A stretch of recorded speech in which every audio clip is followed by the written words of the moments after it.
오늘 하나님께서 우리에게 주신 말씀은 신약성경 로마서 13장 8절에서 10절까지 말씀입니다. 피차 사랑의 빚 외에는 아무에게든지 아무 빚도 지지 말라. 남을 사랑하는 자는 율법을 다 이루었느니라. 간음하지 말라, 살인하지 말라, 도둑질하지 말라, 탐내지 말라 한 것과 그 외에 다른 계명이 있을지라도 내 이웃을 내 자신과 같이 사랑하라 하신 그 말씀 가운데 다 들었느니라. 사랑은 이웃에게 악을 행하지 아니하나니 그러므로 사랑은 율법의 완성이니라. 아멘. 오늘 이 말씀을 통해서 여러분의 심령이 하나님의 은혜와 사랑으로 채워지고 여러분의 삶은 그 은혜와 사랑을 나누면서 하나님의 나라를 세우는 삶이 되시기를 바랍니다. 오늘 본문에 나오는 사랑의 빚이라는 말씀은 많이 알려진 말씀인데요. 이 말씀이 무슨 의미인지 아시겠습니까? 사랑의 빚 외에는 아무 빚도 지지 말라는 말씀은 사랑의 빚을 지라는 뜻인데 사랑하라는 것입니까? 사랑받으라는 것입니까? 사랑의 빚을 지는 것은 사랑하는 것입니까? 사랑받는 것입니까? 사랑을 받는 것이 사랑의 빚을 지는 것이죠. 그러므로 이 말씀은 표면적으로는 사랑을 받으라는 말씀입니다. 그렇습니다, 여러분. 우리가 사랑의 빚을 지는 것, 다른 사람에게 사랑받는 것을 두려워해서는 안 됩니다. 우리가 다른 사람의 사랑을 받지 않고 어떻게 살겠습니까? 우리 중에 다른 사람의 사랑이 필요하지 않은 사람은 한 사람도 없습니다. 다른 사람의 사랑이 필요하지 않다라고 하는 사람은 교만한 사람이거나 무지한 사람입니다. 우리 인간은 근본적으로 사랑받음에 살아야 하는 존재입니다. 인간은 사랑을 먹고 사는 존재입니다. 그러므로 우리는 다른 사람의 사랑을 받아야 합니다. 그런데 여러분, 사랑받는 것이 결코 쉬운 일이 아닙니다. 다른 사람의 사랑을 사랑으로 받는 일이 쉽지 않습니다. 진짜 깊이 들어가 보면은 사랑하는 것보다 사랑받는 것이 더 어렵다는 사실을 알게 됩니다. 정말로 많은 사람들이 사랑을 사랑으로 받지를 못합니다. 다른 사람들이 자기를 사랑하지 않는다고 여기며 삽니다. 다른 사람이 나를 미워한다는 그 자기 감정, 자기 확신에 갇혀 사는 경우가 많습니다. 그래서 여러분, 이런 사람을 사랑하는 것이 참 어렵습니다. 이런 사람은 주변에 사랑하는 사람들을 힘들게 합니다. 자연스럽고 편안한 관계를 갖지를 못하고 부담스러워합니다. 오해를 잘하고 예민하기 때문에 피곤합니다. 그래서 여러분, 저는 부모가 자녀에게 해줄 수 있는 가장 큰 역할은 자녀가 사랑받고 있다고 느끼게 해주는 것이라고 생각합니다. 부모님이 나를 사랑한다고 확신하게 해주는 것, 이것이 부모의 역할이라고 생각합니다. 여러분, 사람은 가난할 때, 그러니까 자기가 아무것도 할 수 없을 때, 그렇게 미숙하고 연약할 때 부모와 가족들이 사랑스럽게 바라봐주고 또 다정하게 말해주고 부드럽게 만져주면, 그리고 좀 더 커서는 긍정적으로 인정해주고 칭찬해주면은 그 사람은 자기가 사랑받고 있다고 느낍니다. 자기가 사랑받고 있다는 느낌이 마음속에 그리고 세포 속에 가득하게 됩니다. 부모로부터 그런 사랑을 받은 자녀는 다른 사람도 자기를 그렇게 사랑한다는 자신감이 생깁니다. 이 자신감은 자신의 미래와 세상과 다른 사람에 대한 믿음으로 확대돼 가지고 이 세상이 안전하고 살만한 세상이라고 확신을 하게 되고, 그래서 다른 사람들과도 긍정적인 관계를 형성하고 또 어려움이 있더라도 희망을 잃지 않게 됩니다. 여러분, 이 믿음, 이 자신감이 하나님과의 관계뿐만 아니라 모든 인간관계와 삶의 가장 큰 능력이 되는 것입니다. 저희 어머니는 가끔 저희 삼형제에게 이런 말씀을 하십니다.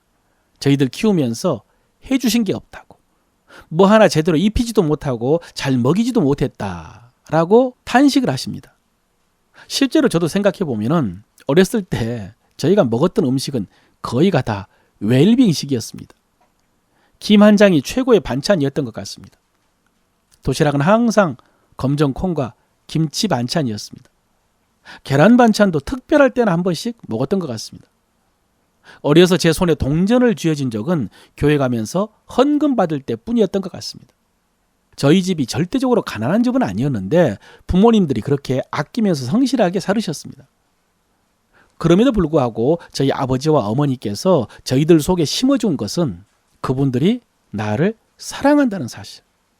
정말로 저를 사랑한다는 것. 그것은 의심할 수 없고 부인할 수 없도록 키워주셨습니다. 저만이 아니라 저의 두 동생도 그렇게 여기는 것 같습니다. 그런데 돌아보니 그것이 전부였습니다. 그것이 가장 중요한 것이었습니다. 내가 사랑받았다는 확신, 내가 사랑받고 있다는 느낌이 모든 것을 사랑으로 볼 수 있고 받을 수 있게 해 주었습니다. 이것이 하나님을 믿는 신앙의 기초가 되고 또 모든 대인관계의 기초가 됩니다. 여러분, 저의 지금 이 말씀이 어렸을 때 받는 사랑이 중요합니다, 부모님의 사랑이 중요합니다, 이런 말씀이기도 합니다만은 오늘 본문 속에서는 사랑을 받을 줄 알아야 한다는 말씀입니다. 그렇습니다, 여러분. 사랑을 사랑으로 받을 줄 알아야 됩니다.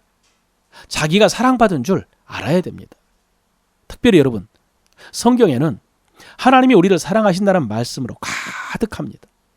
우리가 일부러 깊이 생각하지 않고 굳이 찾아보지 않더라도 하나님이 세상을 이처럼 사랑하사 독생자를 주셨다고 했고요.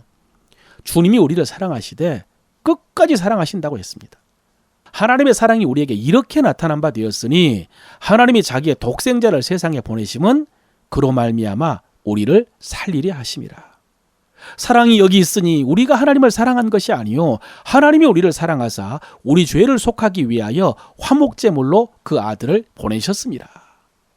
우리가 아직 죄인 되었을 때 그리스도께서 우리를 위하여 죽으심으로 하나님께서 우리에 대한 자기의 사랑을 확증하셨다라고 했습니다. 여러분, 다시 말씀드리는데 세상에서 가장 소중한 것은 목숨이고요.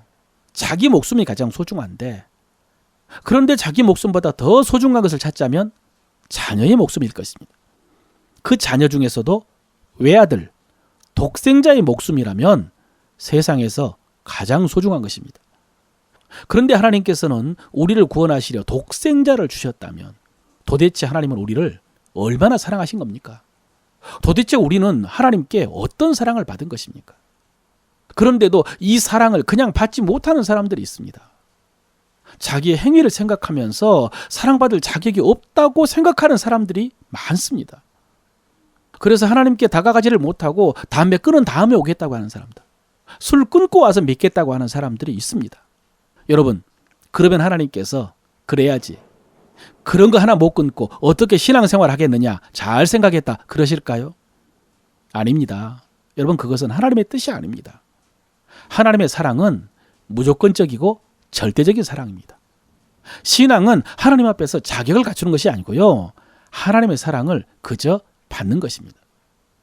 특별히 여러분, 성경은 하나님의 징계도 사랑으로 받으라고 하지 않았습니까? 징계가 없으면 사생자라고, 자녀가 아니라고요. 그렇습니다, 여러분. 혹시 지금 혹독한 징계를 받고 있다고 해도 그것이 하나님의 사랑입니다. 그 징계 고난을 통해서 우리를 온전하게 하신다고 했습니다. 상속자답게 그리스도의 형상을 본받게 하신다고 하셨어요. 그러므로 여러분, 우리는 사랑받을 줄 알아야 됩니다. 사랑받은 줄 알아야 됩니다. 사랑의 빚을 져야 하고 빚진 줄 알아야 됩니다.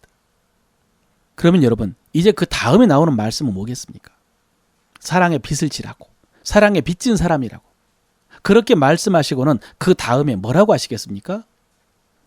이제는 그 빚 갚으며 살라고 하시겠죠. 그것이 마땅한 일입니다.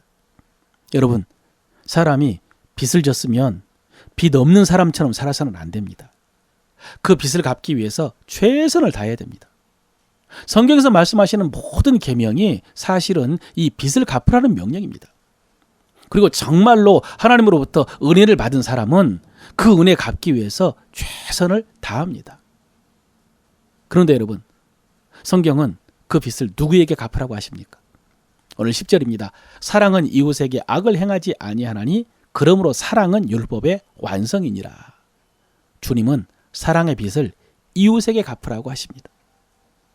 여러분, 우리가 이웃에게 빚진 것이 없을 수 있습니다. 아마 대부분 이웃에게 그렇게 큰 신세 지지 않고 살았을 것입니다.